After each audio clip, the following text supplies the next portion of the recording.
রেস্টুরেন্টে খাবার অর্ডার করলেন, খাবার হাতে নাচতে নাচতে আসলো ওয়েটার, পরিবেশনও হলো নেচে নেচে। খোদ ঢাকার কোনো রেস্টুরেন্টে এমনটা ঘটলে অবাক হবেন নিশ্চয়ই। তবে এখানেই শেষ নয়, দাঁড়ান আর একটু চমকে দেই। টাইটানিক সিনেমার কথা মনে আছে নিশ্চয়ই, সেই টাইটানিক যেন আবার ফিরে এসেছে। কি অবাক হচ্ছেন? অবাক হলেও সত্যি, টাইটানিক ফিরে এসেছে, তবে সত্যিকারের জাহাজ হিসেবে নয়, জাহাজরূপী রেস্টুরেন্ট হয়ে। টাইটানিক ফিরে এসেছে ঢাকার মিরপুরে। রেস্টুরেন্টটি দেখতে হুবাহু টাইটানিক জাহাজের মতো, যেখানে দুবাই থাইল্যান্ডের মতো নেচে নেচে খাবার পরিবেশন করা হয়। বিষয়টি দারুণ উপভোগ করছেন আগত ভোজন রসিকরা। সামাজিক যোগাযোগ মাধ্যমে এটি এর মধ্যে ব্যাপক সাড়া ফেলেছে। নেচে গিয়ে খাবারের আনন্দ পেতে ভোজন রসিকদের অনেকেই খেতে আসেন এখানে, উপভোগ করেন রেস্টুরেন্ট কর্মীদের ব্যতিক্রমী সব আয়োজন।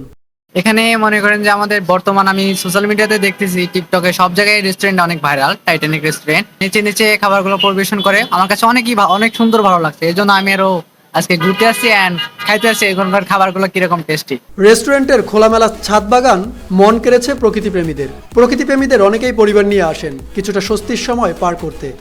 খোলামেলা তো আসলেই ভালো লাগে, কিন্তু ওই যে অগ্নি নিরাপত্তার কারণে যে একটা সমস্যা, ওগুলো বিবেচনা করে যদি সঠিকভাবে করে তাহলে এই রেস্টুরেন্টগুলো অনেক ভালো।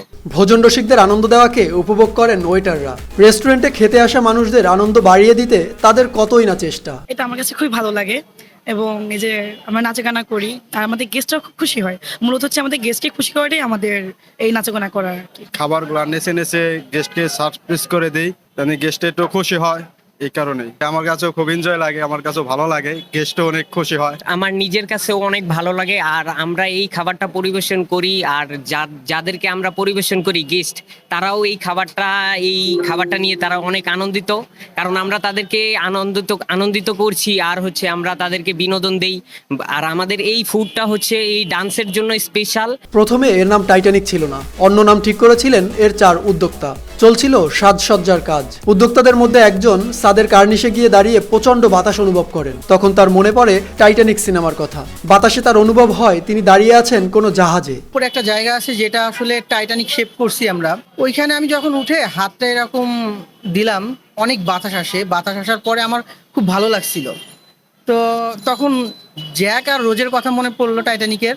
তো আমি আমার ওইখান থেকে নেমে যখন আমার পার্টনারকে বললাম যে ভাই আমার তো এরকম লাগতেছে, তখন সে বললো কি যে ঠিক আছে তাহলে টাইটানিক দিতে পারেন। তো উনি যখন বলছে আমি সাথে সাথেই ফিক্সড করে ফেলছি যে না, হ্যাঁ আমি এটা টাইটানিক রুফটপ দিব। বিভিন্ন পদ্ধতিতে খাবার পরিবেশন করা হয় বিদেশি রেস্টুরেন্টে। সেই বিষয় মাথায় রেখে ভোজন রসিকদের আরেকটু বিনোদিত করতেই এই ভিন্ন পরিবেশন। তো হঠাৎ করে একদিন আমি স্ক্রল করতে করতে আমি একটা ভিডিও বাইরের দেশে দেখি, যেখানে একটা বেলচা নিয়ে ওরা নাচতে নাচতে আসে। একটা বেলচা থাকে, একটা ঝুড়ি মতো থাকে। তো আমি চিন্তা করলাম যে এটা আমার বাংলাদেশে করলে হয়তো বা আমি ভালো কিছু করতে পারবো, বা আমি আমার গেস্টদের ভালো একটা সময় স্পেন্ড করার জায়গা করে দিতে পারবো। তো তার থেকেই আসলে আমি একটু ওইটাকে মডিফাই করে আমার মতো করে আর কি এই জিনিসটা করা হয়েছে। ব্যতিক্রমী এই রেস্টুরেন্ট নিমেষেই মন কেড়ে নিয়েছে ভোজন রসিকদের। সত্যিকারের টাইটানিকের দেখা না পেলেও ব্যস্ততম যান্ত্রিক নগরীর এই টাইটানিক রেস্টুরেন্টের খাবারের স্বাদ নিতে প্রতিনিয়ত ছুটে আসেন নগরবাসী। মনোমুগ্ধকর পরিবেশ ও পরিবেশনার ফলে পানিতে নয়, ভোজন রসিকদের প্রশংসায় ভাসছে Titanic restaurant. Sakib Howlader, RTV, Dhaka.